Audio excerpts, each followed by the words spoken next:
জানেনে এই দল সংগঠনবিলাকে বঢ়াই দিছে যেন মোৰ অনুভৱ হৈ আছে। এই দল সংগঠনবিলাকৰ উচতনিমূলক যিবোৰ ভাষণ, এই ভাষণবোৰ শুনি শুনি বহুতৰে কি হৈছে আপোনাৰ মানে হেৰি বাঢ়ি গৈছে, তেওঁলোকৰ সাহস বাঢ়িছে।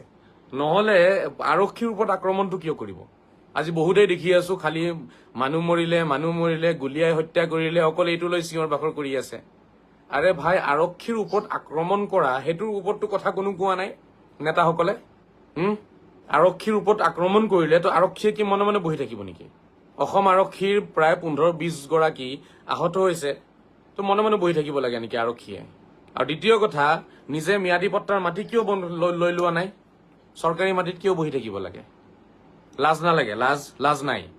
গোটেই জীৱন পাৰ হ'ল, একঠা মাটি কিনিব পৰা নাই চৰকাৰী মাটি। মছজিদটো আপোনাৰ ম্যাদী পট্টাৰ মাটিত বনাব লাগিছিল নে নাই? ঈদগাহ আপোনাৰ ম্যাদী পট্টাৰ মাটিত বনাব লাগিছিল নে নাই? চৰকাৰী মাটিত কিয় বনাইছে মছজিদ?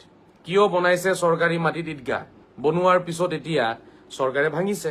এতিয়া ভাঙাৰ পিছত চৰকাৰৰ পুলিচক খেদি ফুৰিছে, মাৰিব বিচাৰি আছে লাঠি জোং লৈ পেলাই। সেইবোৰ কি কথা? আমাৰ মুছলমান সমাজখন এনেই বদনাম হোৱা নাই। আমাক যে মানুহে বৰ্বৰ বুলি কয় এনেই নকয়। আমাক বৰ্বৰ বুলি এনেই নকয়। আমাৰ চৰিত্ৰক লৈ যে গোটেই পৃথিৱীত যে আজি প্ৰশ্ন উঠাইছে এনেই উঠোৱা নাই।